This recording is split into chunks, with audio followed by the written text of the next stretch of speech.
Okay po ba kumain ng oatmeal sa umaga? Sa mga may sakit na lifestyle-related, diabetes, high blood pressure, gout, mataas na cholesterol, fatty liver, best na iwasan po. Oatmeal is still high net carb.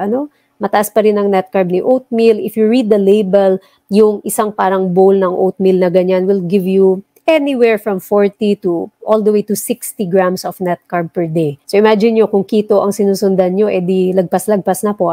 So yun yung unang hakbang po dyan.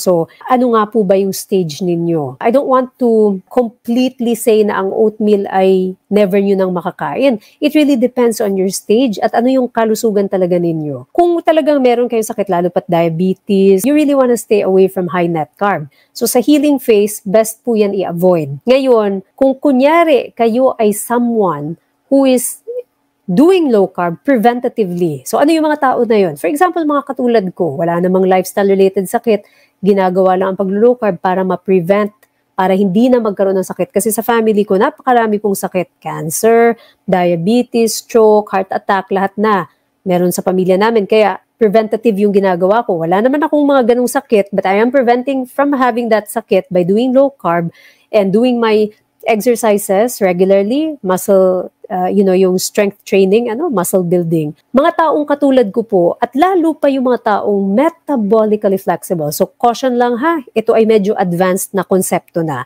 Kung baguhan ka, nag-heal ka pa lang, please, ang sagot dito ay hindi. Huwag na muna ang oatmeal, iwasan na ang oatmeal muna hanggang gumaling. Ito ay advanced para doon sa mga nagme-maintain na lang at mga aktibo at wala naman talaga mga lifestyle-related conditions, then oatmeal can become part of your carb cycling, lalo pa at nag-weight training ka. Pero again, advanced concept ito, hindi ito para sa nagsisimula pa lang. Alright? So sana po klarado yon. Sa mga nagsisimula pa lang, kalimutan na muna si oatmeal and really focus on getting better.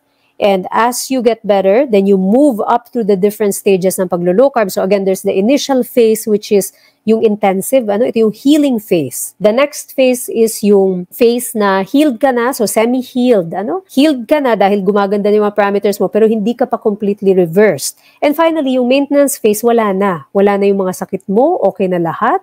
Lagi ka nagpapalaboratory, okay naman. Yung mga mismong sintomas mo, wala na siya. May karamihan pa, wala nang maintenance na gamot. Then, ito ngayon yung mga tao who can try to see if you have reached metabolic flexibility at lalo pa kung ikaw ay aktibo. Pero without these conditions, then it's best to avoid it, okay? So medyo advanced concept na po yung sinabi ko. Sa newbies, simple, ang sagot ay hindi.